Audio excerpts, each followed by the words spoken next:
जय हिंद फ्रेंड, हमारे YouTube channel में आपका स्वागत है। दोस्तों, हम लोग इस वीडियो में पढ़ने वाले हैं जीके, जीएस। इसके साथ में दोस्तों हम लोग कंप्यूटर के क्वेश्चनों को भी देखने वाले हैं, जो कि आपके आने वाले बीएसपीएससीएल एग्ज़ाम के लिए काफ़ी महत्वपूर्ण रहेगा। तो चलिए दोस्तों शुरू करते हैं। और हमारे सामने पहला क्वेश्चन है कि निम्नलिखित में से कौन भारत के पूर्व राष्ट्रपति नहीं रहे हैं।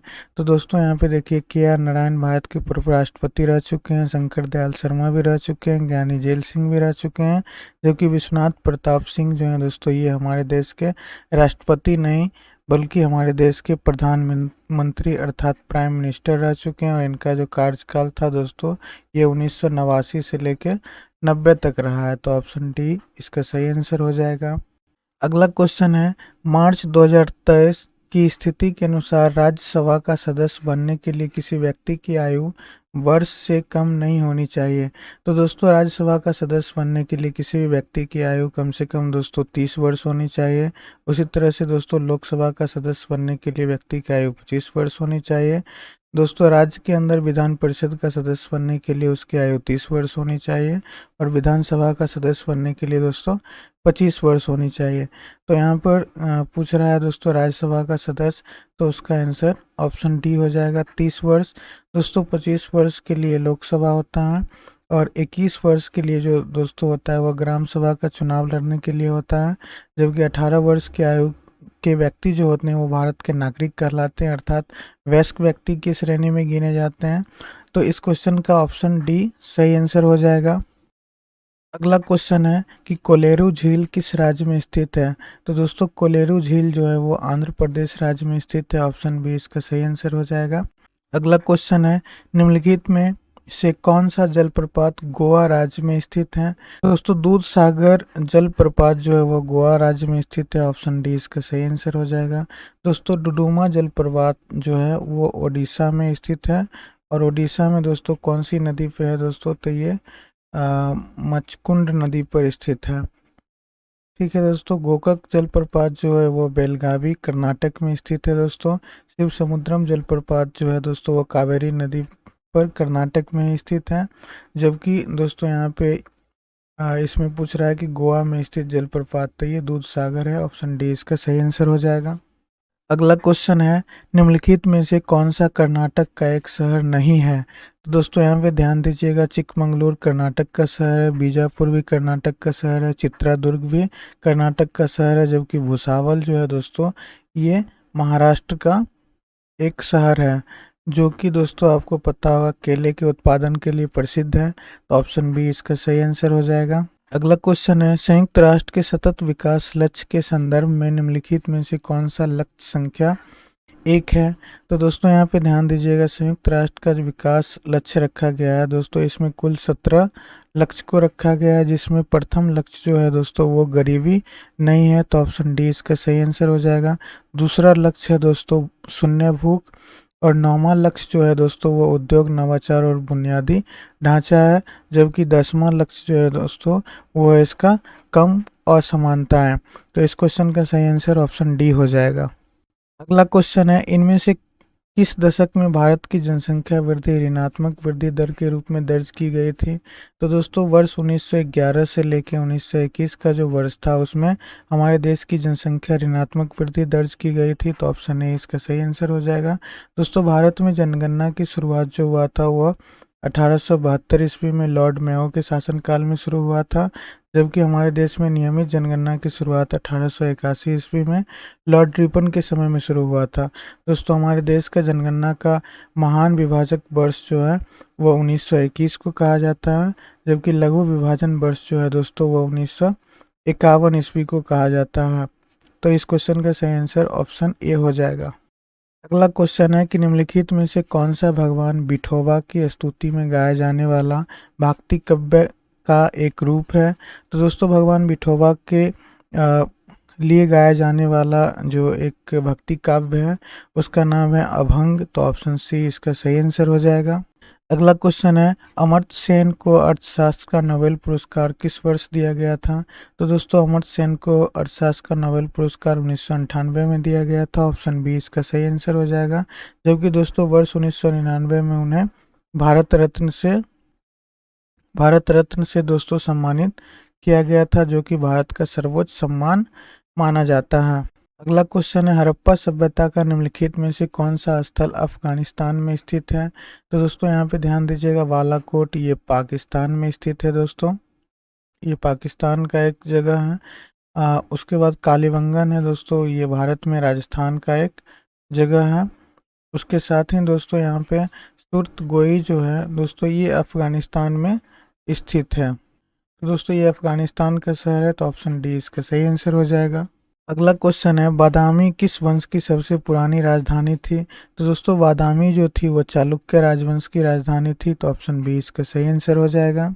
अगला क्वेश्चन है, निम्नलिखित में से कौन सा किला काकतीय राजवंश द्वारा बनाया गया था? तो दोस्तों गोलकुंडा का किला, जो कि हैदराबाद में स्थित है, काकतीय राजवंश द्वारा बनाया गया था, तो ऑप्शन ए इसका सही आंसर हो जाएगा। अगला क्वेश्चन है दोस्तों, क्यूरियम का रासायनिक प्रतीक निम्नलिखित में से कौन सा है? तो दोस्तों क्यूरियम ये दोस्तों एक रेडियोएक्टिव कण है, और दोस्तों इसका जो परमाणु संख्या होता है वो 96 होता है, और ये एक्टिनाइड समूह का दोस्तों एक सदस्य भी है, और इसका जो प्रतीक होता है वो CM होता है, तो ऑप्शन बी इसका सही आंसर हो जाएगा। अगला क्वेश्चन है, ओजोन के एक अणु में कितने ऑक्सीजन परमाणु होते हैं? तो दोस्तों ओजोन के एक अणु में 3 ऑक्सीजन के परमाणु होते हैं, जिसका अणुसूत्र O3 होता है, तो ऑप्शन ए इसका सही आंसर हो जाएगा। अगला क्वेश्चन है दोस्तों कि गर्भावस्था, प्रसव और प्रसवोत्तर अवधि पर संकेंद्रित अध्ययन का क्षेत्र क्या कहलाता है? तो दोस्तों इसे प्रसूति विज्ञान के नाम से जाना जाता है, ऑप्शन ए इसका सही आंसर हो जाएगा। अगला क्वेश्चन है दोस्तों, विश्व दलहन दिवस कब मनाया जाता है? तो दोस्तों विश्व दलहन दिवस 10 फरवरी को मनाया जाता है, ऑप्शन बी इसका सही आंसर हो जाएगा। और दोस्तों बाकी के ये फरवरी महीने के जो भी दिन हैं, इन सभी दिनों के बारे में तो आप सभी को पता ही होगा। अगला क्वेश्चन है कि माइक्रोसॉफ्ट वर्ड में एक कैरेक्टर जो आधार रेखा से ऊपर की ओर छोटा होता है उसे क्या कहा जाता है? तो दोस्तों उसको सुपर स्क्रिप्ट के नाम से जाना जाता है। जैसे कि मान लीजिए दोस्तों यहाँ पे H2O लिखना है, और यहाँ पे A+B का होल स्क्वायर लिखना है। तो दोस्तों ये जो स्क्वायर आपको दिख रहा है इसको हम लोग बोलते हैं सुपर स्क्रिप्ट, जबकि H के नीचे जो 2 दिख रहा है दोस्तों इसको बोलते हैं हम लोग सब स्क्रिप्ट। तो इसमें कह रहा है कैरेक्टर जो आधार रेखा से ऊपर और छोटा होता है तो उसको सुपर स्क्रिप्ट बोलते हैं, ऑप्शन सी इसका सही आंसर हो जाएगा। अगला क्वेश्चन है, ईमेल हेडर में निम्नलिखित में से कौन से फील्ड शामिल हैं? तो दोस्तों देखिए, आप अगर ईमेल कभी भेजे होंगे तो उसमें टू CC और BCC के ऑप्शन तो होते हैं, लेकिन सेव करने का कोई ऑप्शन नहीं होता है। सेव की जगह पे दोस्तों मेल के अंदर ड्राफ्ट ऑप्शन होते हैं, तो यहाँ पे ऑप्शन 1, 3 और 4 हो जाएगा, तो ऑप्शन डी इस क्वेश्चन का सही आंसर होगा। अगला क्वेश्चन है दोस्तों कि माइक्रोसॉफ्ट एक्सेल में आगे की ओर गिना जाता है वो 1 से, और आगे की ओर A से आगे की ओर गिना जाता है। तो दोस्तों आप एक्सेल के सीट को जब देखेंगे तो मान लीजिए कि इस तरह की एक्सेल की एक वर्कबुक होती है दोस्तों। इस तरह से आप अगर यूज करते होंगे दोस्तों तो आपको पता होगा कि एक्सेल एक स्प्रेडशीट प्रोग्राम है, और दोस्तों इसको ABCDEF इस तरह से, और इसको दोस्तों 1 2 3 4 से गिना जाता है। तो दोस्तों 1 से लेके नीचे की ओर जो संख्याएं गिनी जाती हैं इसको बोला जाता है दोस्तों रो, ठीक है। जबकि दोस्तों यहाँ पे ABCD से जो गिना जाता है दोस्तों इसको बोला जाता है कॉलम। तो दोस्तों यहाँ पे पूछ रहा है कि को 1 से और A को आगे की ओर गिना जाता है, रोज को 1 2 से गिना जाता है, जबकि ABCD से कॉलम्स को गिना जाता है, तो ऑप्शन डी इस क्वेश्चन का सही आंसर हो जाएगा। अगला क्वेश्चन है, विकल्प आपको एक अधूरी ईमेल को बिना भेजे उसे सेव करने में मदद करता है। तो दोस्तों बिना भेजे हुए मेल को जहाँ पे ये ऑटोमेटिक सेव हो जाता है उसको दोस्तों सेव एज ड्राफ्ट के नाम से जाना जाता है, तो ऑप्शन ए इसका सही आंसर हो जाएगा। अगला क्वेश्चन है, इंट्रानेट क्या है? तो दोस्तों इंट्रानेट जो है वो किसी संस्था के अंदर सूचनाओं के अंतरण के लिए प्रयुक्त आंतरिक नेटवर्क होता है, तो ऑप्शन सी इस क्वेश्चन का सही आंसर हो जाएगा। अगला क्वेश्चन है, ब्राउजर है। तो दोस्तों ब्राउजर क्या है? तो हमें इसमें ऑप्शन को देखना होगा दोस्तों। पहला ऑप्शन है लेन में कंप्यूटर का पता लगाने वाला सॉफ्टवेयर, ऐसा नहीं है। लेन में कंप्यूटर को लॉगिन करने वाला सॉफ्टवेयर, दोस्तों ये भी नहीं होता है। इंटरनेट पर वेब पेज सर्च करने वाला सॉफ्टवेयर, ये बिल्कुल सही है दोस्तों। इंटरनेट पर वेब पेज को सर्च करने के लिए हम लोग ब्राउज़र का उपयोग करते हैं। तो ऑप्शन सी इसका सही आंसर हो जाएगा।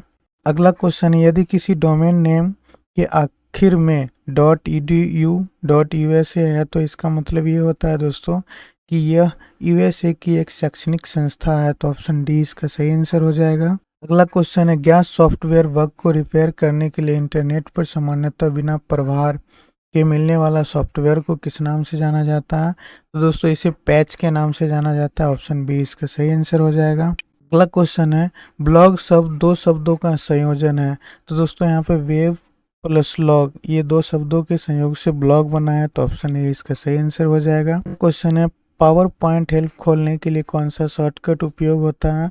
तो दोस्तों यहाँ पे F1 की का प्रयोग किया जाता है। ऑप्शन सी इसका सही आंसर हो जाएगा। अगला क्वेश्चन है, माइक्रोसॉफ्ट वर्ड का मान्य रूप है। तो दोस्तों माइक्रोसॉफ्ट वर्ड का जो रूप या प्रारूप होता है वो .doc होता है। दोस्तों इसको हम लोग एक्सटेंशन नेम के रूप में जानते हैं दोस्तों। जैसे .jpeg ये फोटो के लिए होता है, png फोटो के लिए होता है, .xe मतलब इसका मतलब होता है दोस्तों ये एग्जीक्यूटिव फाइल है, और .doc का मतलब होता है दोस्तों ये डॉक्यूमेंट फाइल है। तो वर्ड जो है वो एक तरह का डॉक्यूमेंट फाइल है। तो ऑप्शन सी इसका सही आंसर हो जाएगा। अगला क्वेश्चन है दोस्तों कि डैश को विशेष बाहरी उपकरणों का उपयोग करके फिर से शुरू किया जा सकता है। तो दोस्तों ऐसा पी रोम को किया जा सकता है। ऑप्शन सी इसका सही आंसर हो जाएगा। दोस्तों एस रैम का फुल फॉर्म होता है static RAM random access memory. RAM का फुल फॉर्म होता है दोस्तों random access memory. P ROM का फुल फॉर्म होता है प्रोग्रामेबल रीड ओनली मेमोरी। और रोम का फुल फॉर्म होता है दोस्तों रीड ओनली मेमोरी। तो इस क्वेश्चन का सही आंसर ऑप्शन सी हो जाएगा। अगला क्वेश्चन है, वेब पेज विशिष्ट रूप से पहचाने जाते हैं। तो दोस्तों वेब पेज को पहचानने का एक तरीका होता है URL, जिसका फुल फॉर्म होता है दोस्तों यूनिफॉर्म रिसोर्स लोकेटर। और आईपी एड्रेस में आईपी का फुल फॉर्म होता है दोस्तों इंटरनेट प्रोटोकॉल। तो ऑप्शन सी इसका सही आंसर हो जाएगा। अगला क्वेश्चन है, विंडोज 7 में control plus alt plus delete दबाने से क्या आरंभ होता है? तो दोस्तों वर्क मैनेजमेंट अर्थात कार्य प्रबंधक खुलता है। ऑप्शन बी इसका सही आंसर हो जाएगा। अगला क्वेश्चन है, आप पूर्व में खोले गए प्रोग्राम पर जाने के लिए निम्नलिखित में से किस कीबोर्ड शॉर्टकट का उपयोग करेंगे? तो दोस्तों आपने जो भी प्रोग्राम को पूर्व में खोला है और उसको आप क्लोज कर दिए हैं और उस पर दोस्तों पुनः जाना चाहते हैं, तो उसके लिए आपको अल्ट शिफ्ट के साथ टैब बटन प्रेस करना होगा। तो आप प्रीवियस प्रोग्राम पे जा सकते हैं। तो ऑप्शन डी इसका सही आंसर हो जाएगा।